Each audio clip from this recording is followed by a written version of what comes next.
Well, good afternoon. A very warm welcome to you all. Prynawn da, croeso cynnes iawn I chi gyd.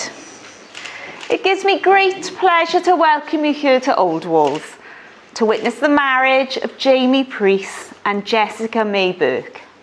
And on their behalf, thank you all for joining them here on this, their very special of days, to witness the start of a whole new chapter in their life together. My name is Sue and I have the pleasure of conducting the ceremony today, and my colleague Margaret will be registering the marriage. Today, Jessica and Jamie will express their love for each other through legal vows, and by the giving and receiving of wedding rings, they will become husband and wife. Today is a day that they will remember all their lives, and you, their family and friends, are here to share in their happiness, to wish them well, and help to make this a happy and a memorable occasion. This place in which we are now met has been duly sanctioned according to law for the celebration of marriages, and therefore a marriage here is as legally binding as in any church, chapel, licensed or registered building in this country. Jamie and Jessica wish to affirm their relationship and to offer the security, love and support which comes from legally binding vows, sincerely made and faithfully kept. And although the civil ceremony is very simple and without ritual, through the vows that they are about to make today, they are making a commitment for the rest of their lives. Before we proceed, however, if anyone here knows of any legal reason why this marriage should not take place, then they must declare it now. Moving swiftly on. Marriage is the desire by two people to share their lives and their experiences with each other, and their willingness to accept each other for who they are.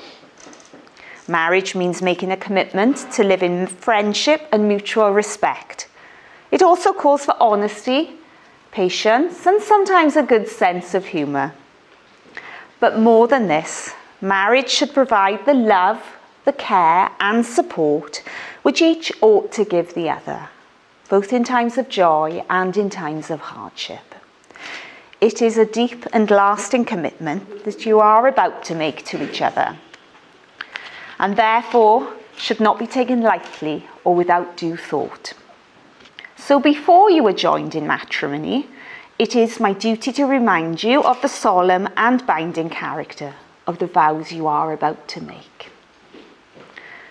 Marriage, according to the law of this country, is the union of two people, entered into freely and willfully to the exclusion of all others.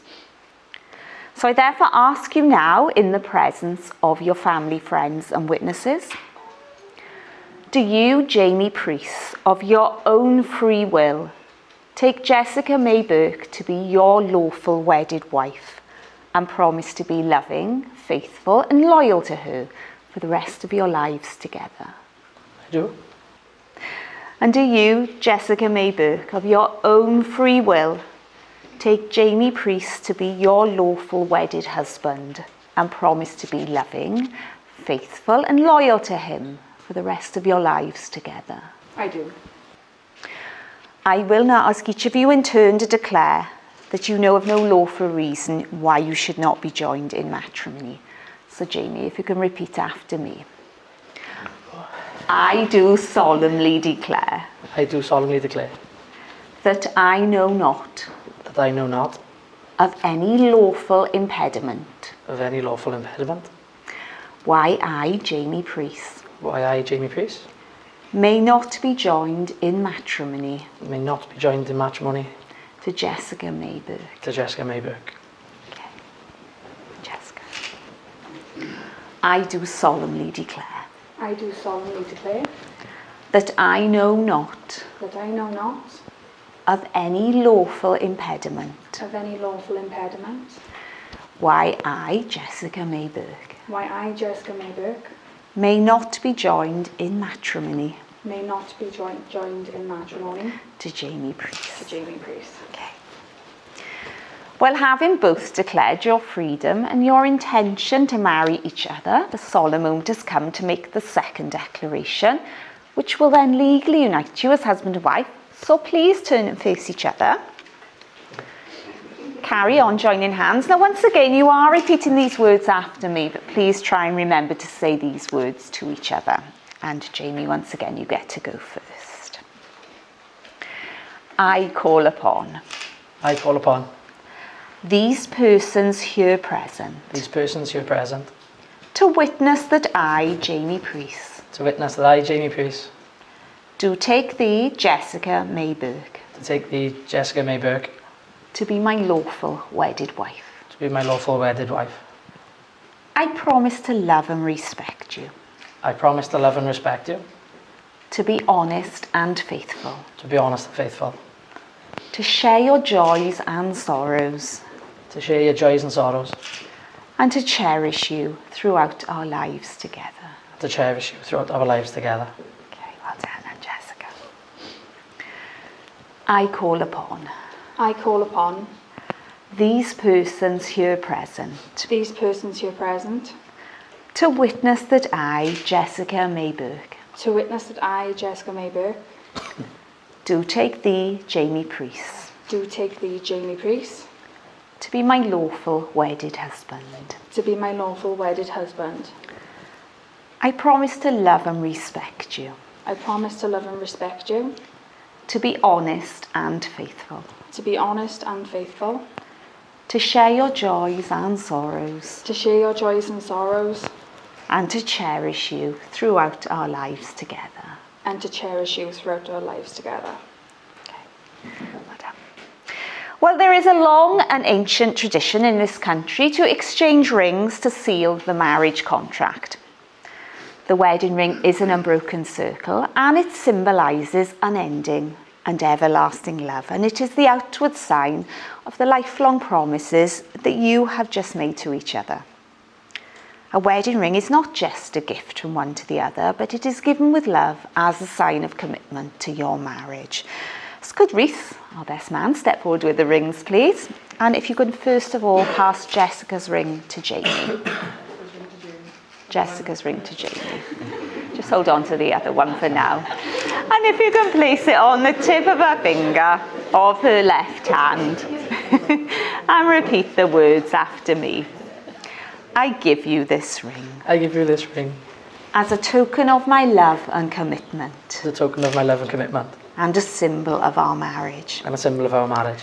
I look forward to the happiness we will share I look forward to the happiness we will share as husband and wife. as husband and wife.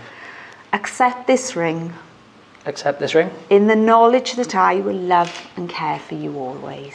in the knowledge that I will love and care for you always. You place it on her finger.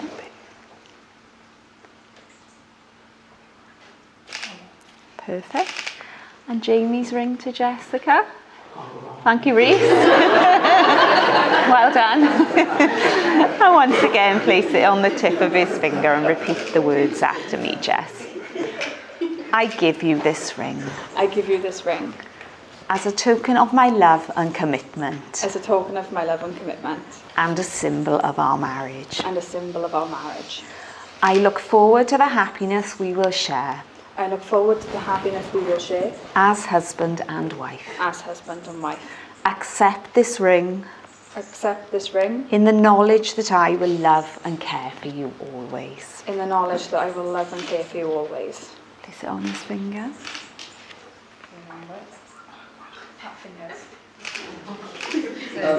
Perfect. Well, Jessica and Jamie, you don't need me to tell you that your wedding day is one of the most important steps in your life. You've asked your family and very good friends to share in your happiness and witness your continued commitment to each other. You are two people but have one life now before you, and in joining your lives today, may you be granted a very happy, long lifetime together. You have both made the declarations prescribed by law and have made a solemn and a binding contract with each other in our presence and in the company of all your family, friends and witnesses. And you have sealed those vows by the giving and the receiving of rings. So it therefore gives me the greatest of pleasure to declare you are now husband and wife. Congratulations, longyfachiadau. You may kiss your beautiful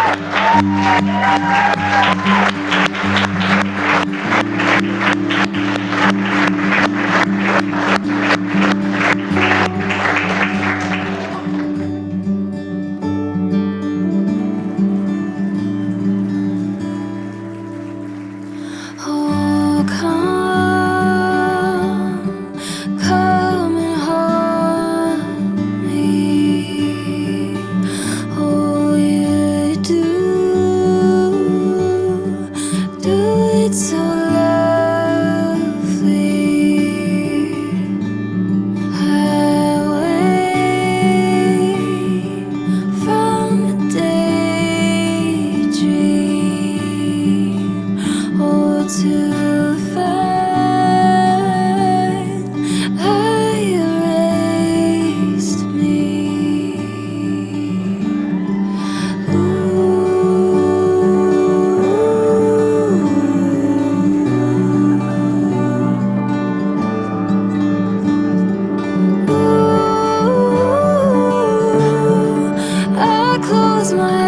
just to dream of you at night. Ooh, there's nothing as lovely as you in the morning light. Time turning older, and I find home on your shoulder. Oh, lay with me closer. Oh, late in the morning.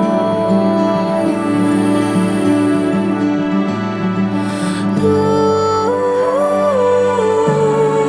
I close my eyes just to dream of you at night. Ooh, there's nothing as lovely as you in the morning light. Ooh, for this sanctuary I will sacrifice. Ooh, there's nothing as lovely as you in the morning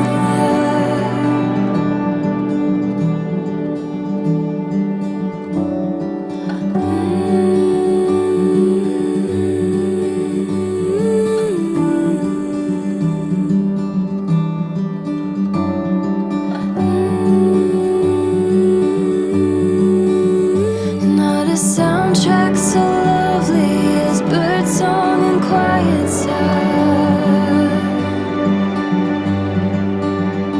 Oh, you color the days with your voice, it's my lullaby. Holding on to something so sacred as you and I.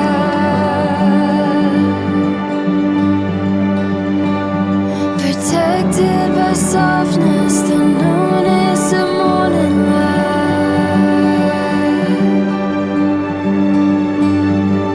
Ooh, I close my eyes just to dream of you at night. Ooh, there's nothing as lovely as you in the morning light.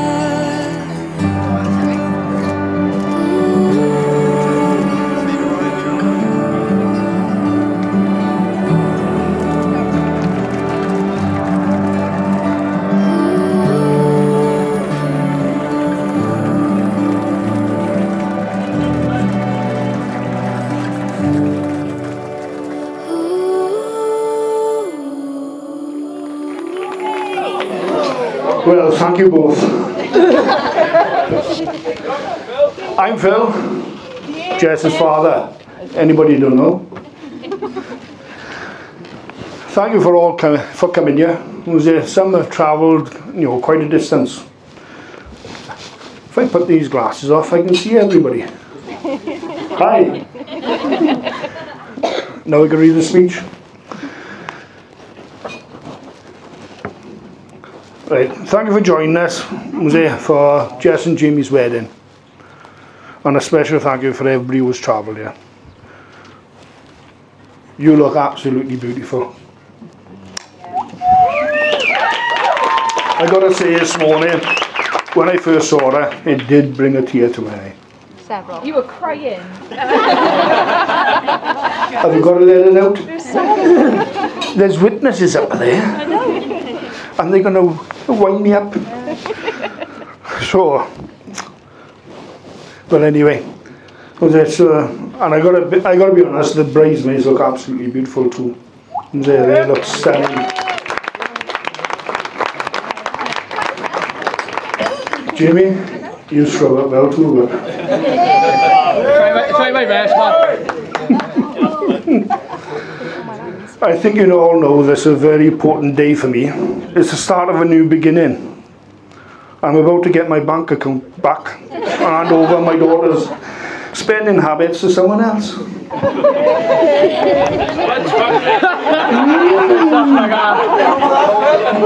I told you couldn't afford it, didn't I?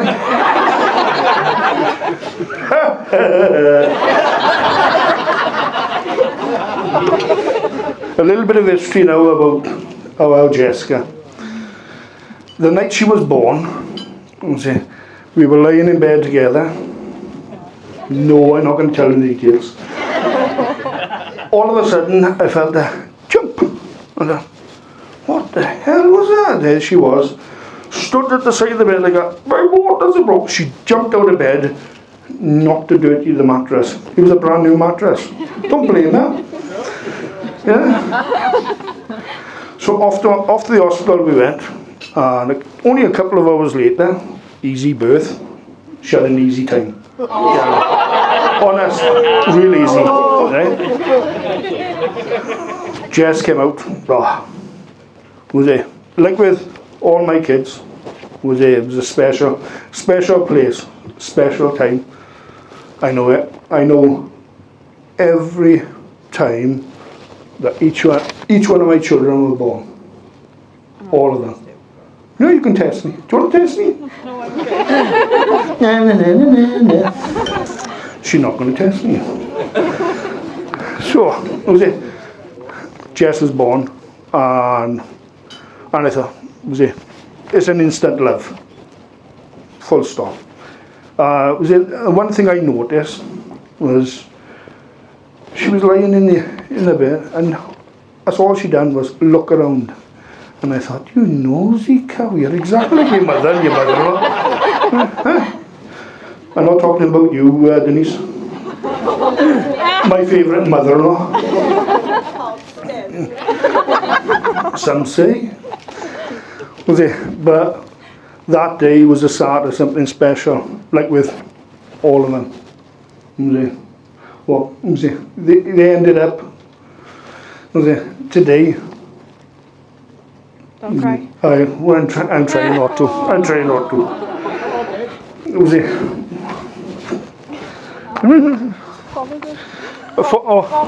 Follow the yellow patrol. Follow the yellow patrol. Follow. That's the end of the entertainment.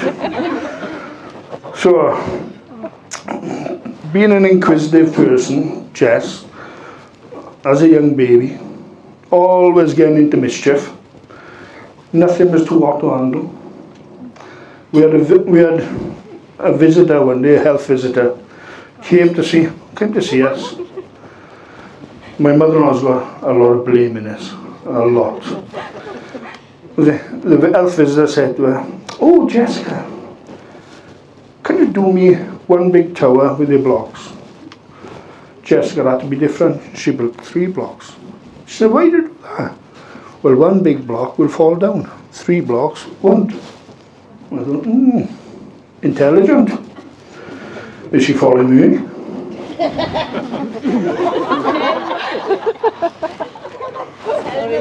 Yeah. Oh, don't worry, I'm coming to that now. Yes, that's what I mean. You got the fault on this. So the health visitor said, on about boys and girls, the difference. So the health visitor said to her, "If Mammy's girl, what's Nanny? A girl. All right. So if Nanny's girl, what's Daddy? A firing menace." Do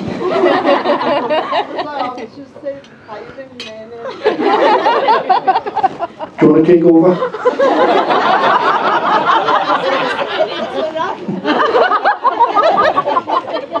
I got to be honest though, we couldn't have got on. Me and Gail working 2 jobs without my mother-in-law. Absolute gold. Honestly, yes. That's why she's as chopsy as she is. We've always encouraged the kids to think for themselves, and if they turn around and go, they think it's different, the argument, they turn around and they go, "No, I don't agree with that." And they would argue their case, but we always said, argue your case, not aggressively. And they did. One day, Gail came home from, picking Jess up, and the teacher said to Gail, oh, me and Jess had a debate today. Oh yeah, she was only in infant school. I said, she argued her case. Fair play to her. I got to say, that's a lot of it is down to my mother-in-law. Can you see all these plaudits you're having there now? See, brownie points. I'm earning these brownie points. Right? So, well, anyway, you know something I don't? What did he just say? I don't think I want to know what did he say. What did you say to these? What did he say? What did he say? I'm false. No, they're real. Right. So, Jess has never been shy, not like me. She's always had an outgoing personality and loved being in school plays. Usually she gets a starting role at Christmas, screaming. We had the school days. Remember the time you slammed your door and your finger in the door?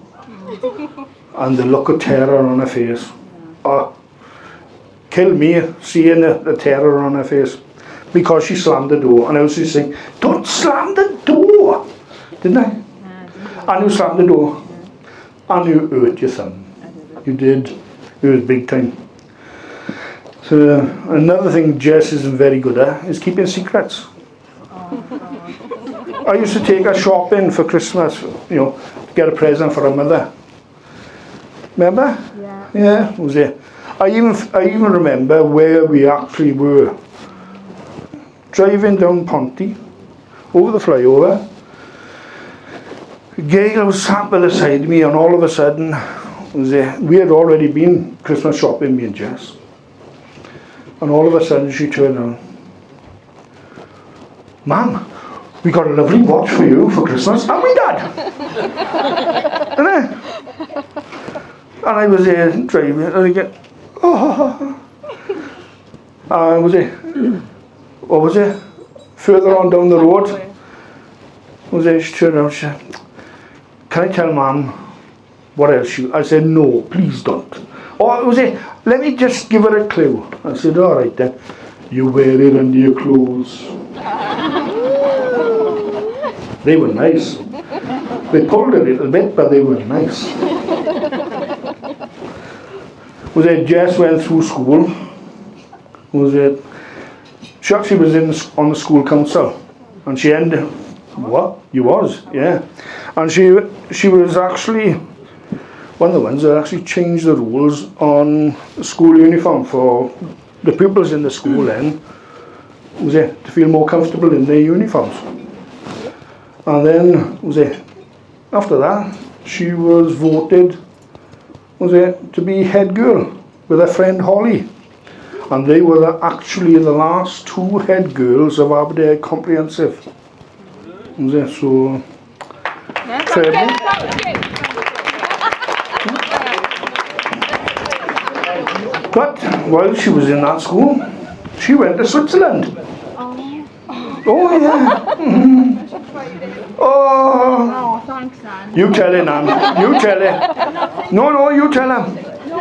All right, then I'll tell her. She went to Switzerland with the school.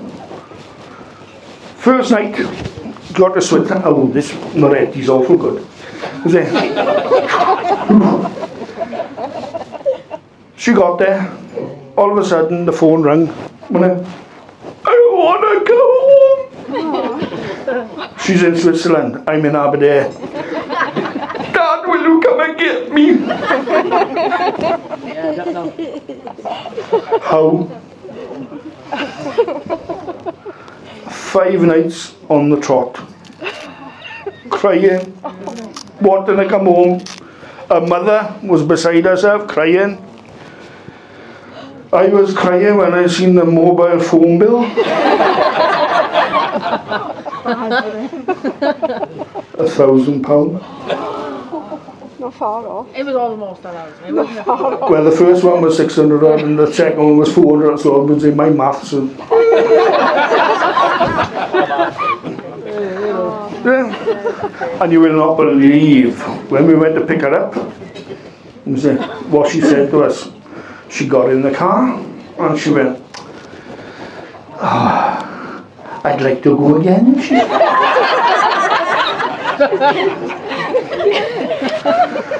Yeah, me and Gail just looked at each other and thought, "No, you're not."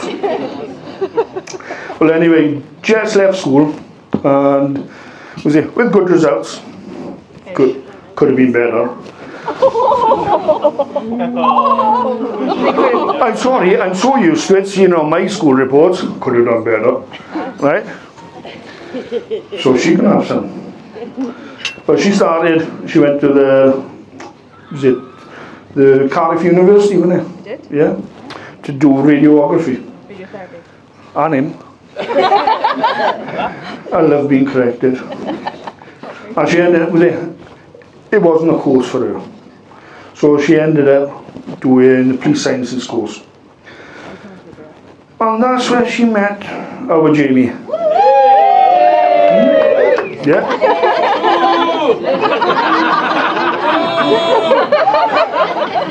Get it out of your system. So, the first day she was there, she's come home, she went, "Mum, I met a lovely boy. His name is Jamie." And I thought, here we go. So, but it's lasted. He's not a bad boy. She brought him home, and she brought him in through the front door, and she went, "This is Jamie," and I went, "Eh."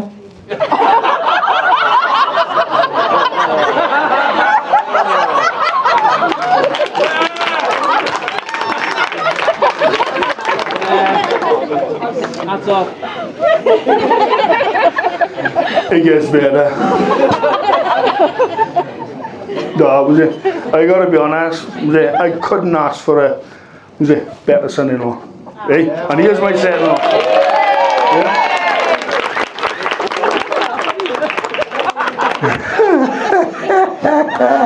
You wait till I got what I got to say.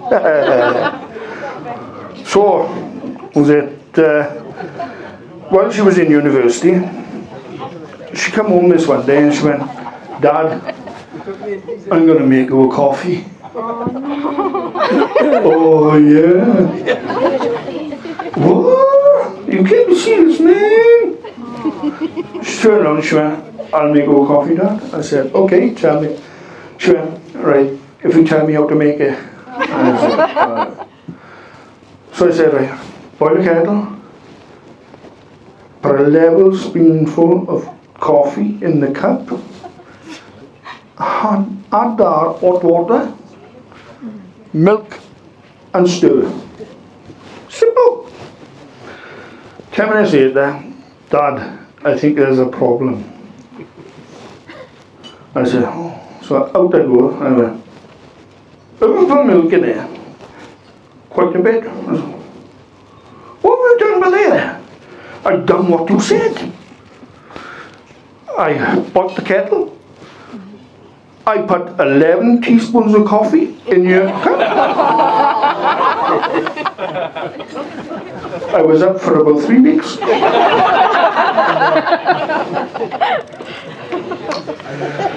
That was funny. That was good, that was. I gotta be honest. You caught me a good one there. Jess actually used to keep a lot of mementos in a box. Remember that? Yes. And she come home this one day and went, "Where's my box?" And a mother had chucked it out in the bin. So there they were, like scavengers, tramps, going through the bin. You know? You got them out though, didn't you? Yeah, there's maggots on some. Yeah, some maggots and tea. Tea bags have been on them, and a bit of pizza. Oh, I won't mention pizza because the other day we were like, Jamie pinched a piece of her pizza. And he went, oh, you dubbed me in there. I said, she's not going to notice. I'll help myself. Yeah, no, you can't. So, but anyway, the two of them were in the bin like a pair of tramps looking for all this stuff. All these mementos. They found them, she still got them. All stained and everything there. They were from her and Jamie's first date. Oh, they were from Their date. was it their first date? Yeah. I like Hold on a minute. how many dates? How many dates you have? A few. I like this. I like to get the crowd involved. Come on, come on, come on.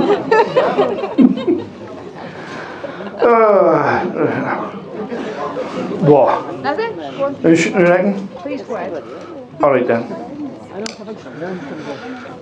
Right, it's all right. There's not much left now.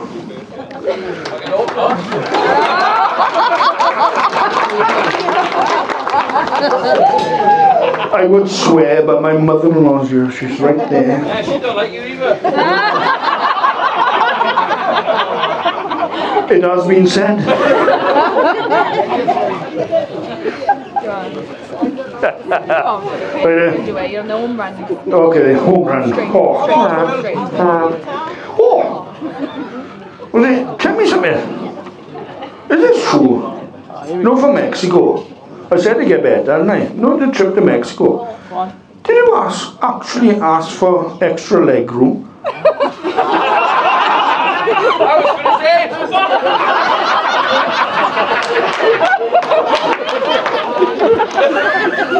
You want to lay down?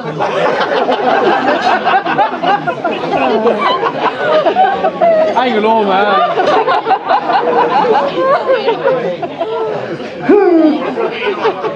You can't find. I am. Was it? You not coming? I know. Right then, I got a parting words of advice for you two. Right? Yeah, you can be for this. Marriage allows you to annoy that one special person for the rest of your life. My advice is, take advantage of it as much as you can. Ladies and gentlemen, will you please join me in the toast for Jessica and Jamie? I wish you both all the happiness in the world.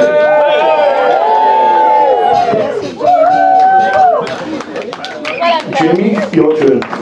Go on, lad. Keep it up. Do it.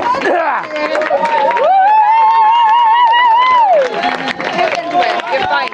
You know all these people. You're so Stand up, Fred!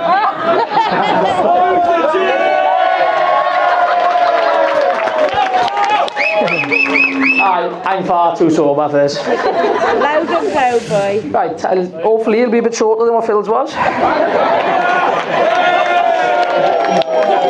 Another party political broadcasting! That's enough now. Right, welcome everyone. So for those of you who know me, public speaking is not a strong point of mine, but I got a couple of coping mechanisms. Peroni's one, and a couple of shots of whiskey, so let's see how this goes. But I'll be keeping it short and sweet, as I know we haven't eaten. Thank you. Right, but I'm conscious we haven't had food yet, and we all know what Jessica is like when she's hungry. No one like her when she's hungry. Get the roast in the morning! It's your responsibility now, boy. Yeah, all mine. Right, so on behalf of myself and my wife, we'd like to thank everyone for attending today and making our day as special as possible. I know a lot of people have travelled a long way to be here today, and we are greatly appreciative of it. So I know it feels a lot longer, but me and Jess have only been together just shy of 5 years. 6. Just shy of 6.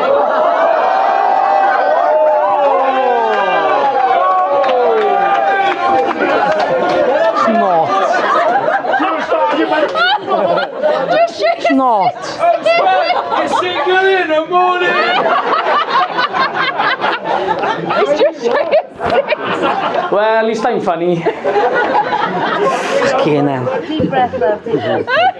Well, I was going to say, we've been together 5 years, but I've aged 10 years in that time, so that's not all Jess's fault, but... Jess and I met in university, and I know it's a cliche, they say love at first sight, but I must have done something right, because as Phil touched upon, after our first day in uni, she went home and told her mother all about me. How she'd met a lovely boy in university. And how nice I was.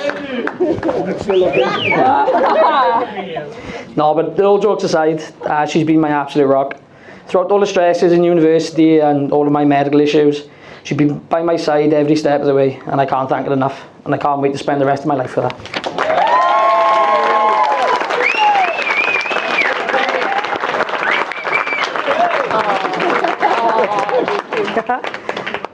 Now on to Phil and Gail. Never a truer word was spoken than when I asked Phil if I could marry Jess. His reply was, "You can't afford her."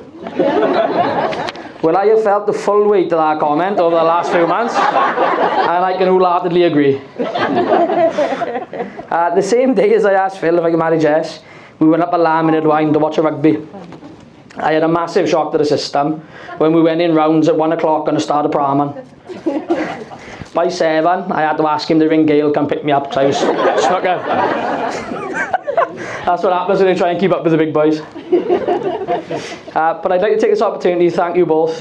Firstly, in raising such a caring daughter, and secondly, for all the help and support you've provided us in the lead up to this big day.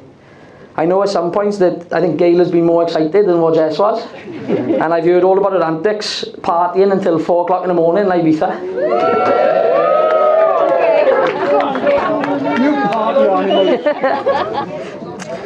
But even though I do support Man United, and we did beat West Ham 1-0 2 weeks ago. Lucky goal. You welcomed me into the family in such a loving and accepting way, and I couldn't ask for any better in-law.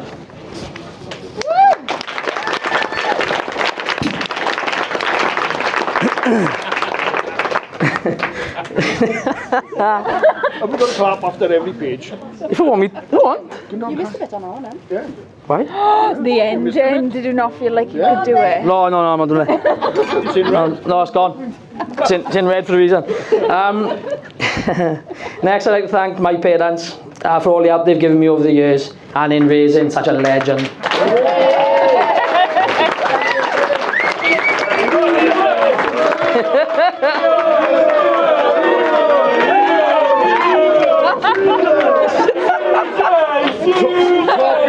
I didn't expect this.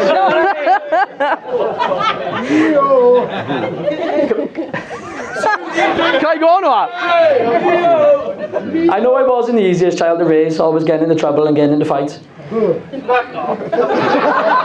I didn't say I won any, but I think I've turned out okay, and I have the pair of you to thank for that. Definitely have.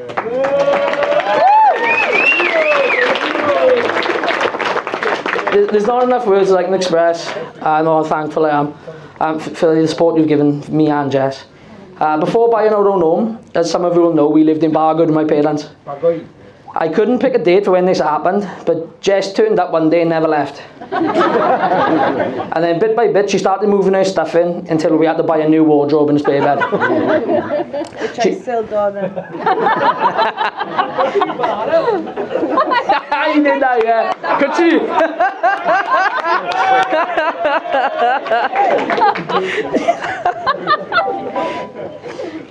Oh, I lost my spot now. She's the only person I know to never have anything to wear but not have no room to fit all her clothes. But no matter how much room Jess took up, my parents were always very supportive. And the best part about living at home with Mammy and Daddy is they didn't charge us a penny throughout. The only downside was gammon, egg and chips and Chinese is a weekly occurrence in the Richards household. So after 3 years of that, it's ruined Jess's appetite for any of it. So she will now just turn down flat the Chinese. So as you can imagine, it's a massive inconvenience for me. Oh, you forgot wine. But in seriousness, you both made Jess feel very welcome and welcomed into the family. So thank you very much.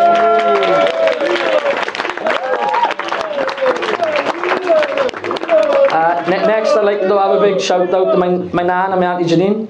So sadly, my nan's not here at the moment. She had to go home. Okay. Sorry. We've got a videographer for tonight because we went all out, so we can watch it back at a later date. So you fully deserve a mention. You've not only helped us out massively in the last few months, but all of my life you've been exceptionally good to me. I couldn't tell you how many holidays you took me on as a kid, and all I remember was my nan on all the roller coasters in Florida, and Janine dragging me on behind, kicking, screaming, sometimes crying. But you've always helped me out however you could, and after I met Jess, you continue to do so. They helped us out when we were buying our first home, and we couldn't have made today as special as it is without their support. There's a band playing later on tonight, and that was paid for by them as a special wedding gift. Once again, thank you very much.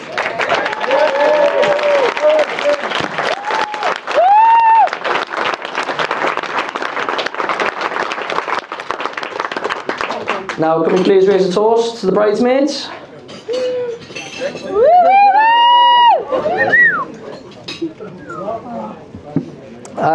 Kate, Carrie, Jay, Ashley, you're all looking amazing today. Girls did an absolutely fantastic job in keeping Jess calm and actually making sure she turned up.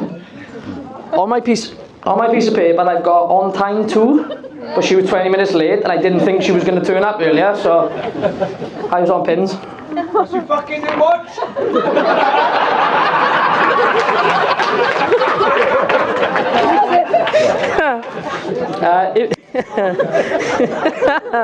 If she could, I know she'd be up here thanking her herself, but she's not, so unfortunately you're going to have to hear it from me. You've been absolutely amazing, and just thank you from me and Jess.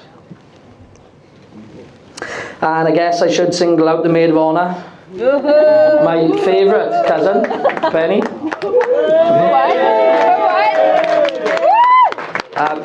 Please note that I'm being very nice in hoping you'll return the favour, because I'm conscious you were up next. But that's wishful thinking. But by all accounts, you absolutely bossed Jess's hen in Ibiza with your borderline military style planning.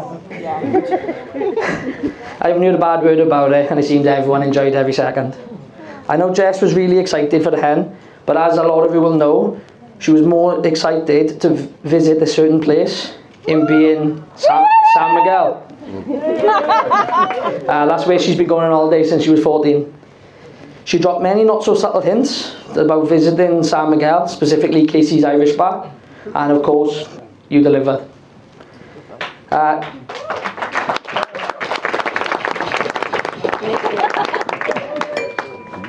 She had the best time there, and that's all she talked about when she came home.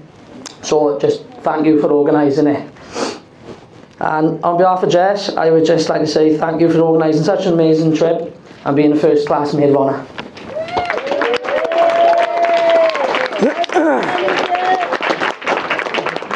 I got 2 pages left. On to the groomsmen, Ben and Chris. Massive thank you for getting me home for my stag in one piece, and for taking one for the team and drinking that pint of Guinness in my awful attempt at doing drinks. What about me with the rest of it? Hang on, you have this, yeah. But I've got to say, the Eddie Munson costume was a good touch, and Jess highly approved. Oh, I skipped that, did I? Oh, I skipped a bit. There's still a few people in the crowd who are not happy about you dressing me in a full Liverpool kit, but I'm sure you'll be forgiven at some point. Never. You look fantastic. I'll take that one. So, Ben is a very bad influence on my life when it comes to alcohol. Some of you will remember Jess's birthday last year. We had a barbecue at the house, the same day the Euro final was on. Once the beers dried up, we decided to open a bottle of Scotch whiskey and we sold it off. Let's just say neither of us can remember watching the final. I was in no fit shape the next day and wasn't able to go out for Jess's actual birthday. So as they say, I was well and truly in the doghouse. I tried to blame as much of it I could on Ben, but she wasn't having a part of it. And then one of my favourite memories of Chris is when we went on our last ski trip. One of the reps came into him in the club and filled in his receding hairline with a pen.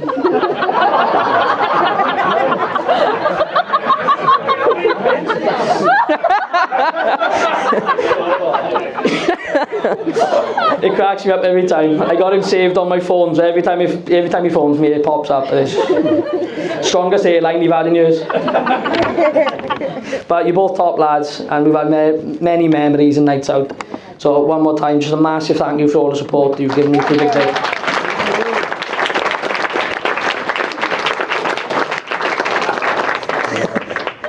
Last but not least, the best man, Preece.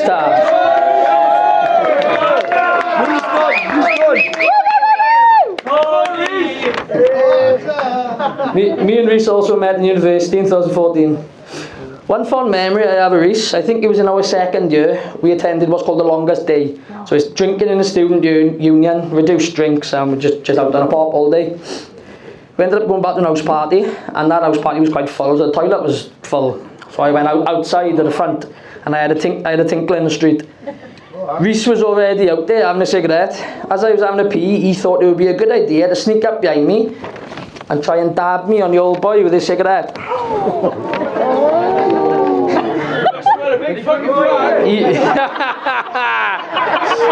He missed, thankfully, and put it on my leg instead. But he's lucky he missed, because he wouldn't be here today. Fast forward 6 years, and his stupidness is still ever present. When we was in David Menswear a few months ago getting measured for these suits, the lady gave him a pair of trousers to go into the change room and try on. He went into the changing rooms and came back out with the trousers in his hand. The woman looked him up and down. You were supposed to wear these. I need to measure your inside leg. His face just went bright red. He didn't know where to look. This guy has got a first class honours degree and a master's mind. He's a nice boy, he's dull as a brush.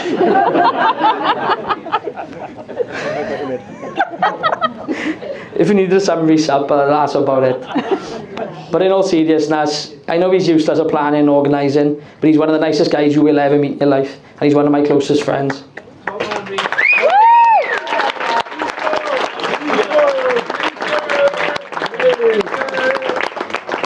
Now some of you might be thinking, if he's that bad at organising, why did I ask him to be my best man? Well, there's two answers to that question. The first one is he's one of my best buddies, and he's been a good friend to myself and Jess from day one. The second is I've been waiting months. His speech.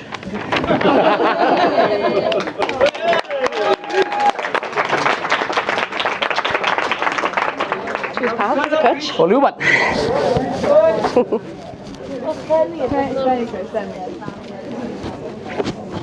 You can do it. Preece, you going to stand up now and do a speech? Not yet. Come on.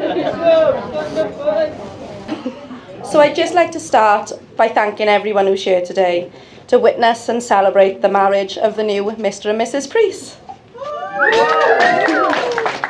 For anyone who doesn't know me, and lucky to you, I'm Penny, I'm Jess's maid of honour and Jamie's favourite cousin. I did feel that it was important at this point to tell you all that I am his favourite cousin, because there's a good chance by the end of my speech that I could potentially be his least. Unfortunately for Jess, this is the 3 minutes of the day that she's had zero input in planning. So here goes. When I first sat and thought about what I wanted to say today, I quickly realised that it wouldn't be fair of me to tease them as much as I do on a daily basis. So I thought maybe, as this is their special day, maybe I would be nice to them today. Again, I say maybe. I was really worried about getting nervous today when I remember one of those really old coping mechanisms. Just picture everyone naked. Sorry guys, not working. So I'll just stick to my drink. Jess, you look amazing. You really, really do. Jim? Yeah, don't scrub up too bad yourself, love. But back to Jess. So the first time I met Jess was 5 years ago at Christmas. In fact, it was on Boxing Day. Jamie and I had been up to Manchester to watch the football, And as tradition would have it, we got a little bit drunk on the way home. Jess offered to pick us up from the bus. This was the first time that she'd done the trip from Merthyr over to Bargoed across the mountain. We came to a fork in the road and there was a little bit of confusion over what Jamie meant by go straight on. Follow the road round. I lost where I was now. Sorry. In that moment, in my near death-defying experience, there were two things that I learned. Firstly, never ever take drunken directions or even sober ones off Jamie. And secondly, I thought, this girl is definitely going to be family one day, and I'm so glad I was right. I couldn't be happier to have a new cousin in Jess, and I'm so glad that I finally get to call you family. It's clear for everybody to see how important family really is to you. Now that you are family, it's important for me to tell you that we have certain expectations. So Jamie and I have worked really, really hard over the years to set that bar as low as possible. So let's try and keep it that way. To Jamie, you've always been so much more to me than a cousin. Here we go. You're my little brother. In no way a reference to your height, of course. I know that I don't tell you often enough how much you mean to me, but I really am so proud of you and the man you've become. There are many people missing from today who would have loved to see you get married, and I'm sure that they're watching down on you with a massive smile. I often tell Jess how much Grandma Green would have loved you. And I know that I'm not only speaking for myself, sorry.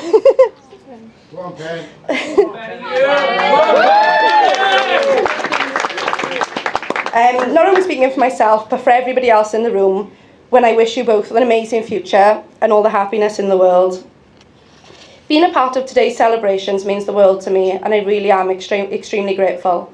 Jamie, I still can't believe that you found somebody so special in Jess.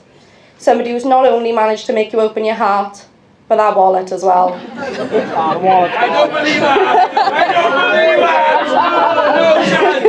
As we know, Keek, mission impossible. He's tight and cramp! In fact, I'm really hoping the photographer managed to catch a glimpse of that, because I'm pretty sure it's going to stay glued shut for a minimum of 10 years now. I don't think he got it with him, Pen. Especially now that he's got two sets of parents to claim poverty to. He's already done that. Hey, leave Jamie alone. I'm getting there, Vaughan, I promise. So a lot of you probably won't know this, but Jamie can be a real romantic at times. And I just wanted to share with you one of these beautiful moments. Simply for you to all understand why Jess is such a lucky lady.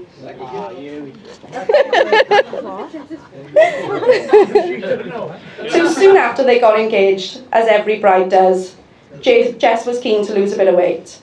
It didn't take long, a few sessions at the gym with her mother, and she was hitting those goals. She was so proud of herself. She came home one evening, she shared the news to everybody, and, oh sorry, I lost my thing then. When Jamie came up to her, lovingly knelt down behind her, and whispered in her ear, "It doesn't matter to me how much weight you lose, because you'll always have a massive head."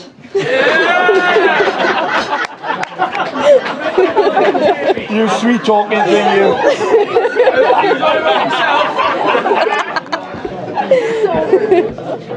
He knows how to compliment a woman, doesn't he? Still small in his own, isn't it? So we've come to that point where I'm supposed to offer you some relationship advice. Brian, 35 and single, so we'll skip that part. My only words of advice would be to Jamie to make sure that you've got plenty of snacks available. Jim, ready for those hangry moments. Lost my part now. Lost my part now. Yeah, of course they're yours. I lost my one. Hang on. And to Jim, just remember those 3 special words. You are right. So I'd just like to ask all the couples in the room to turn and face your partner, please.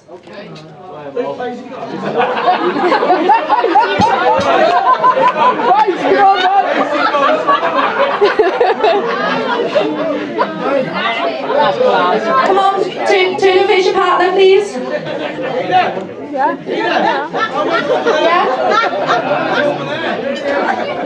Yeah? Ready? So you are now, statistically, looking into the eyes of the person most likely to murder you.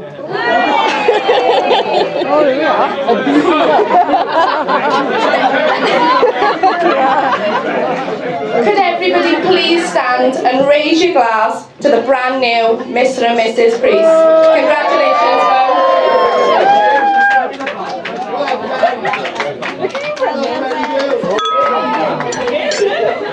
But she said stand up and raise your glass. Oh God, that was terrible. Oh, Jesus Christ. I'm literally shaking my body.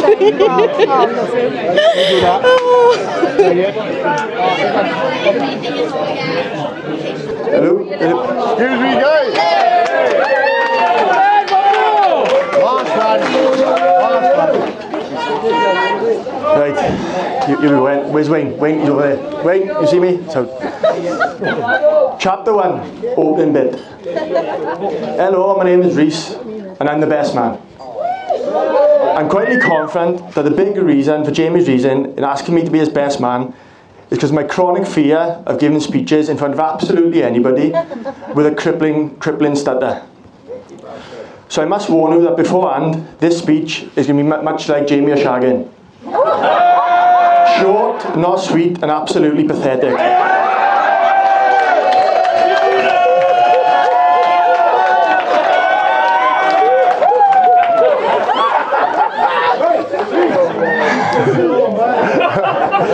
I must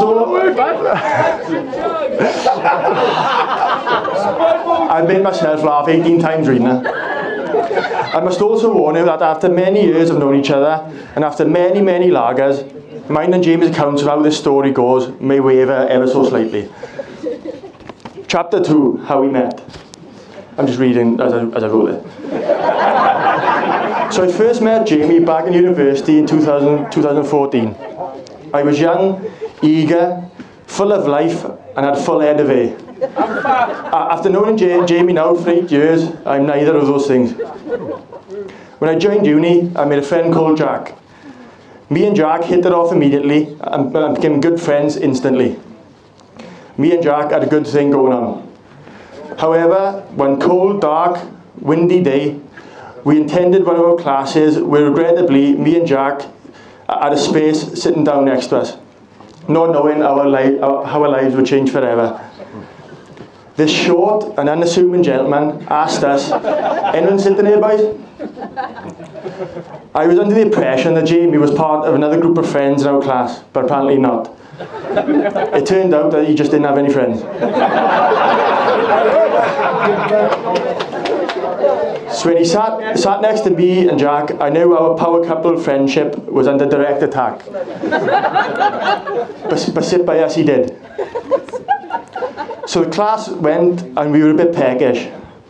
It turns out me and Jack hit it off with our new friend, so we decided to go to Pondy Wetherspoons for a spot at lunch. Hours and hours had passed since me and my friend Jack made another friend. Many chats and getting to know each other had taken place. Horrifically, I found out that he supported Manchester United, which isn't his fault to be fair. But other than that, hold on, the day was good. However, another little stumbling block had befallen us. When having spent hours upon hours in his company, me and Jack realised that we still didn't know the boy's name. So I had to rely on pure wit and genius to get our new friend's name out of him without having to ask him directly. So, as we were about to pay for the car park, I gave him my phone and I asked to type his name into Facebook. It turns out his name was Jamie Preece and he's from Barguide. From there, we went from a 2 to a 3 and our circle of trust was growing. Chapter 3.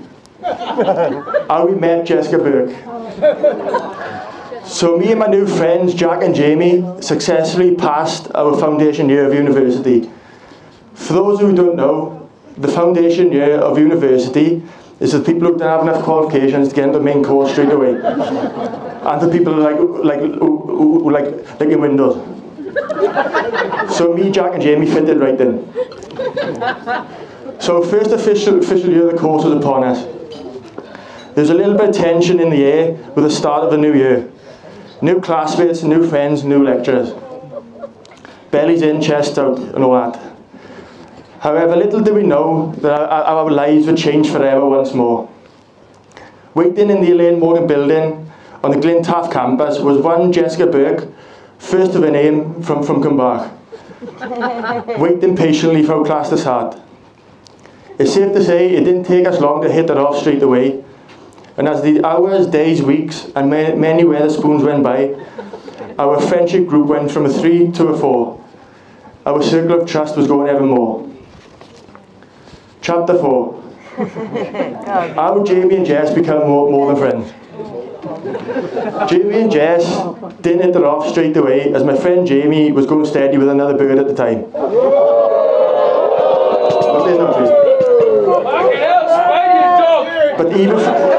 But even from the outset, there was hints of something here between the pair of them. One memory that will always stick with me is that there was a time where there was a Where's Wally's night in Cardiff. Me and Jamie went as Where's Wally. As we were in the Oceana, as the DJ was cutting some serious rhythm and I was cutting some serious shapes, through my vodka-covered lenses and through the thick mist of the dance floor, I could see two shadows that didn't move from each other all night. It turns out it was Jamie and Jess. And from that night on, it was pretty obvious that there was something there other than friendship. And after many days and nights out together as a 4, I believe their feelings for each other only grew. And as we got to our second year of the course, Jamie had told me and Jack that his previous relationship had come to an end. Knowing how close Jamie and Jess were getting, I could not wait to tell Jess the news. So it was around mid-morning time in the Elaine Morgan building, and I was sat there opposite Jess, eagerly waiting for the right moment. And as the right moment came, I've never seen someone's facial expression change so quickly, and it's something I will never forget. You could just tell that she was absolutely chuffed to bits and overcome with joy. And after that, Jamie and Jess's relationship only blossomed.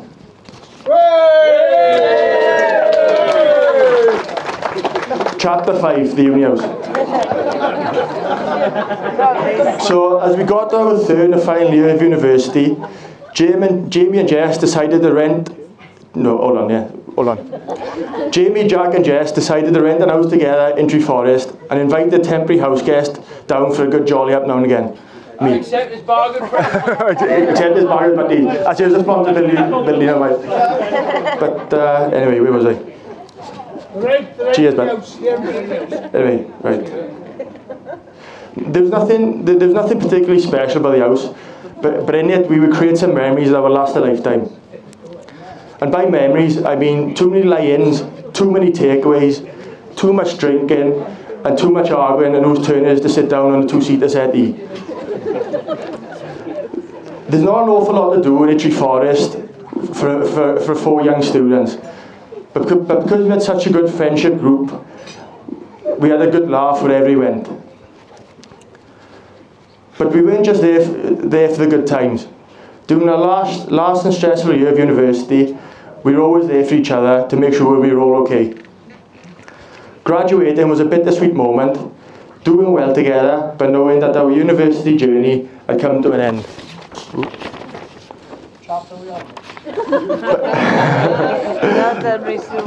But we all knew that after our university journey came to an end, that we'd stay in touch. Chapter 6, post-uni. Come on, boys. So after uni, I was still in Aberdeen.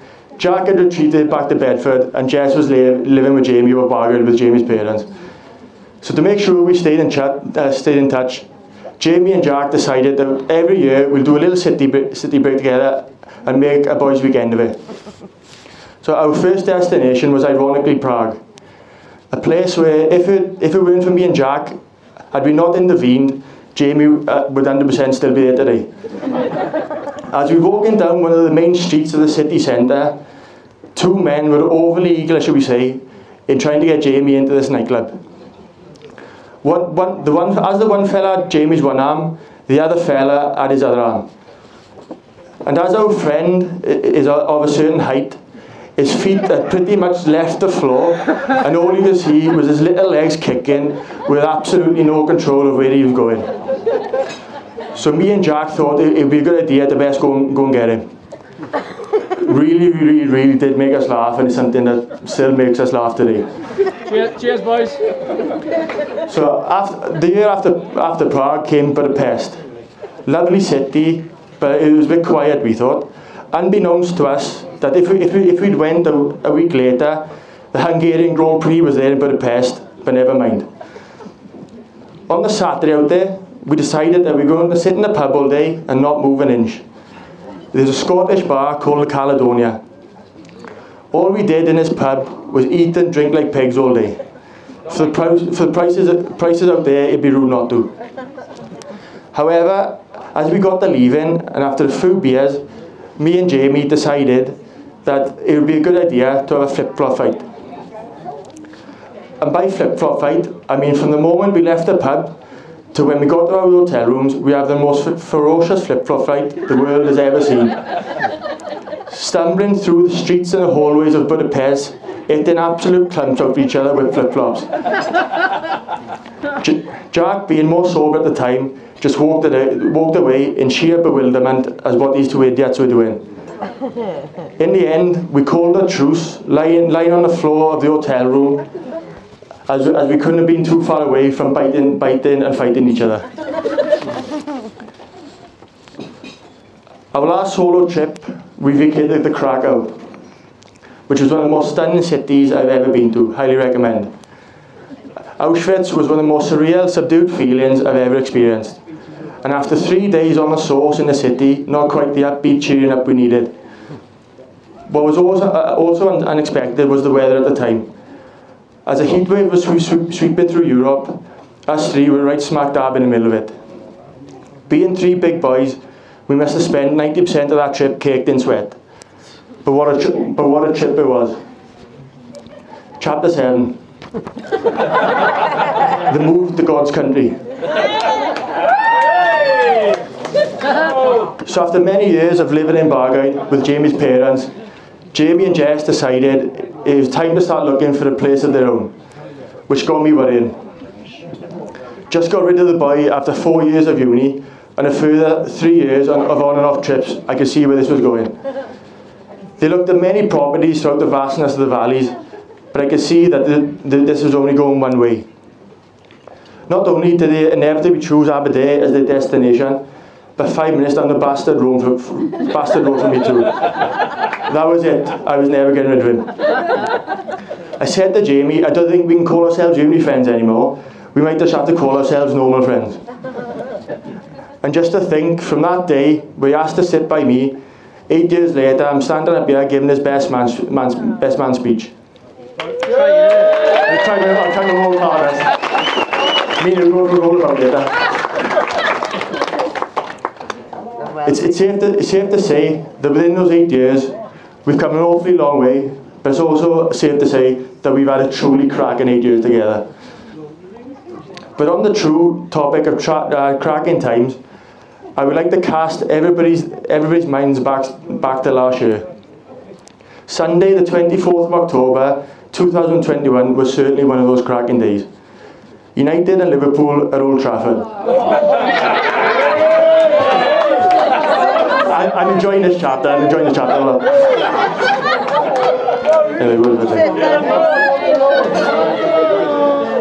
So me and my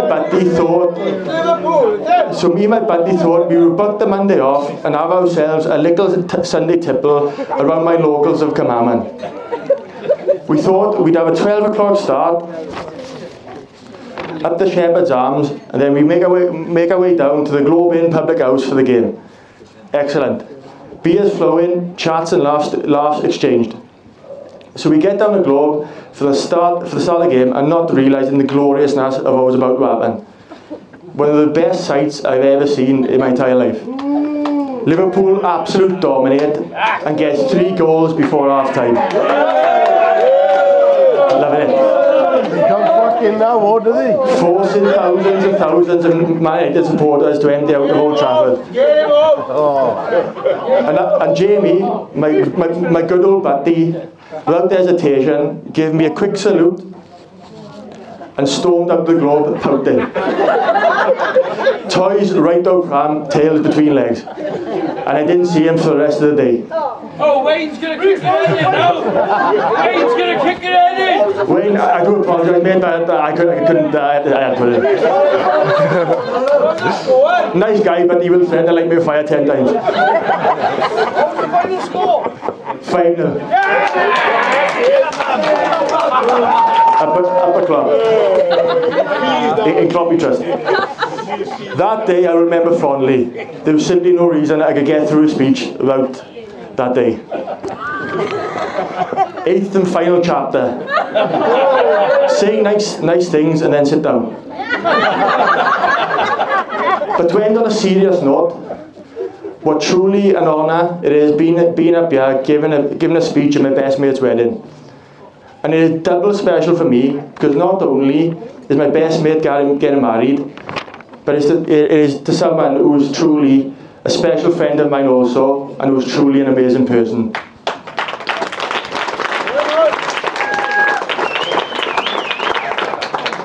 And what a special moment it is, being up here giving a speech in the wedding of 2 truly special people who mean an awful lot to me, who come from 2 truly special families.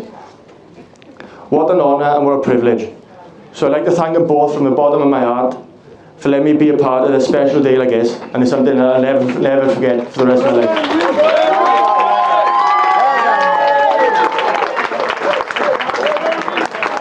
I would also like to thank the maid of honour, the bridesmaids, the groomsmen, the families, Jurgen Klopp, the boys who made Jamie's stag an absolute blast, and everybody who could make it there today. So that would be it from me. If anyone would like to quick chat with me later, don't be shy, mine's a Bimaretti. And if anyone could please raise a glass for the couple, please, to Jess and Jamie, 2 special people. Thank you very much.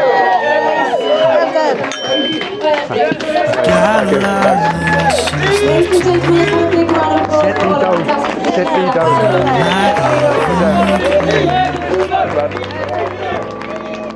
Through my inhibition, I've become quite sure that I love you the most. That this could be the easiest thing if I'd let it, but I'm too afraid of losing it all. 'Cause if I leave everything on the table, then you might break my heart. But I know a love like this doesn't come around every day, and I just can't bring myself to give up right now. Not this way, 'cause I love you and I wanna hold you when we're old and gray. Oh, a love like this don't come around, don't come around every day.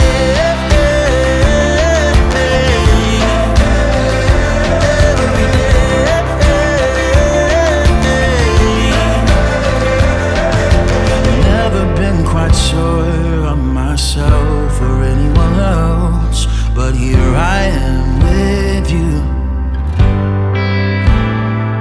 So I put my hesitations on the shelf,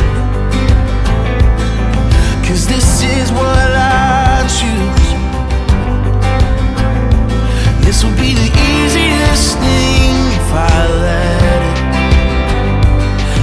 can't be too afraid to fall.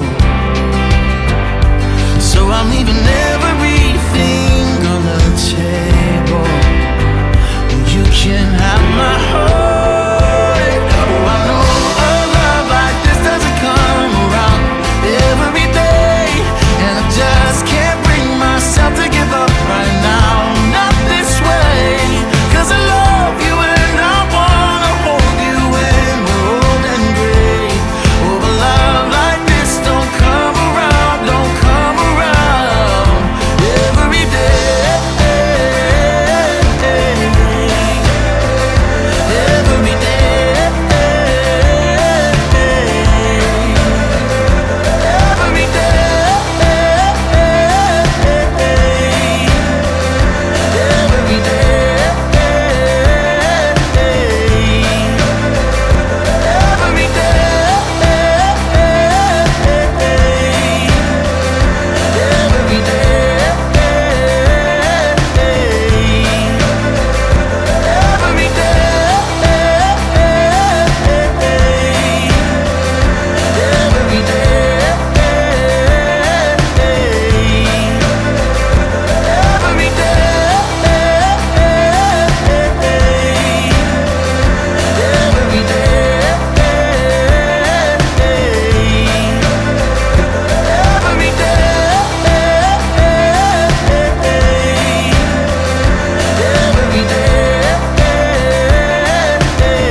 So I'm leaving everything on the table, 'cause you can have my heart.